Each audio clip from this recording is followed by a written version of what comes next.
Good afternoon, everyone. How you doing? Father Martin Padovani here again, and just would like to share a little bit with you on this great feast of Corpus Christi and the body and blood of Christ. We've gone through a tough time with that, certainly with the pandemic. As I had said to you about a week ago, why did God allow this? Anything God allows, He allows it for a purpose and to bring good out of it. And many people have not been able to receive the Eucharist, millions.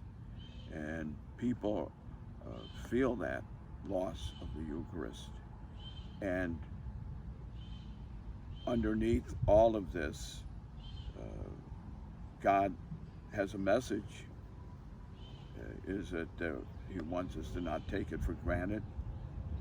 Does He want to tell us that we have to have a greater belief and faith in it? Is it because we're losing faith in the Eucharist?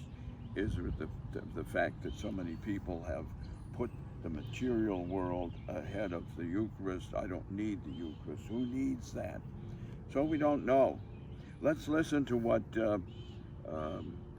we read in the book of Deuteronomy, which is the first reading in today's Feast of Corpus Christi in the Mass.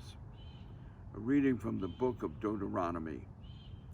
Moses said to the people, "Remember how for 40 years now the Lord your God has directed all your journeying in the desert so as to test you by affliction and find out whether or not it was your intention to keep His commandments.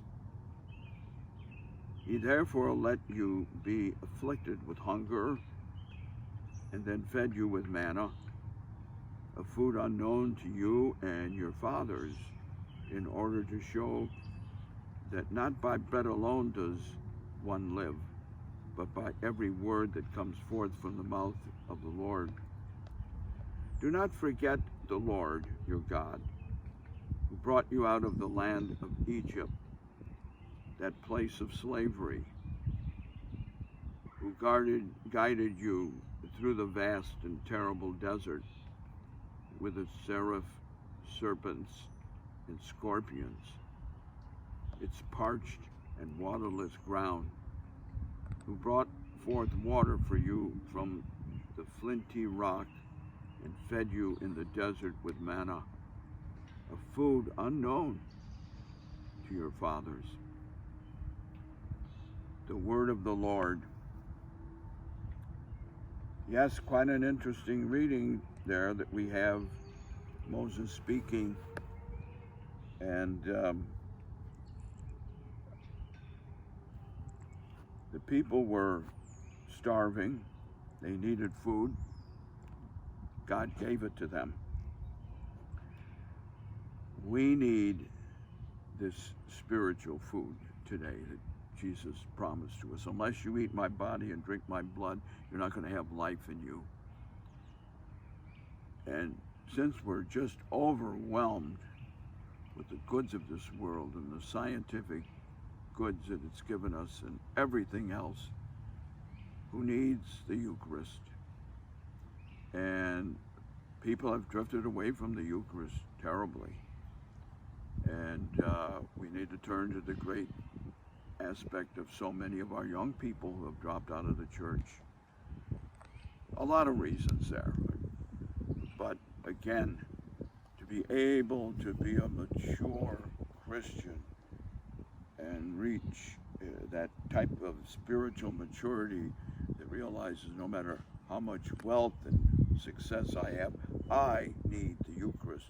We cannot forget that development within us of our spiritual development.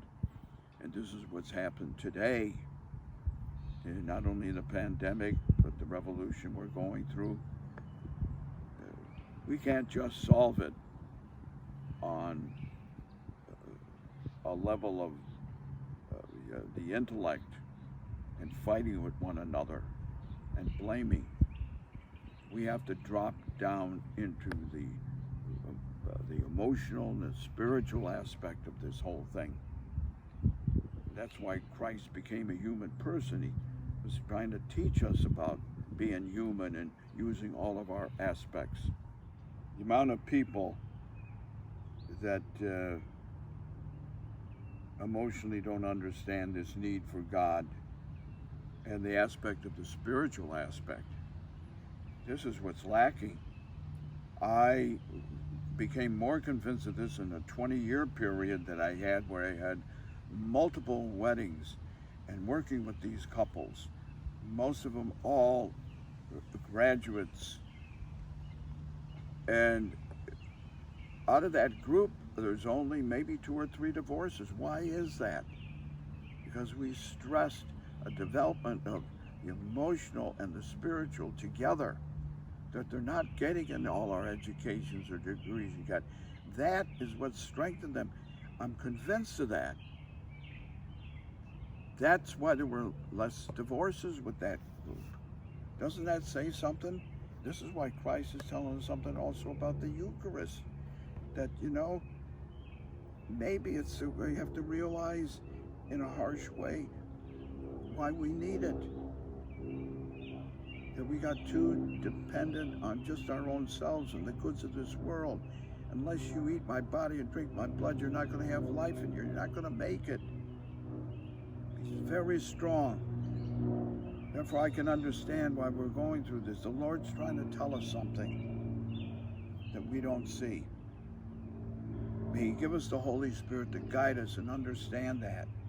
May we use this same power in our dealing with not only a pandemic, but also the revolution that's going on. We've got to get to a deeper level. We've got to get to the emotional and the spiritual aspect. We have to mature emotionally and spiritually. What good is it to have all these things and goods and all of that, and we just can't handle ourselves in relationships? And relationships take a lot of work. That's why Christ became a human person, to teach us about the interaction of being human and the spiritual that goes with it. We have a long way to go before we really understand that great need of God in our lives. Look at the way we're falling on our faces. Something's missing. We need Christ. We need to become like Him. We need His body and blood. God bless you.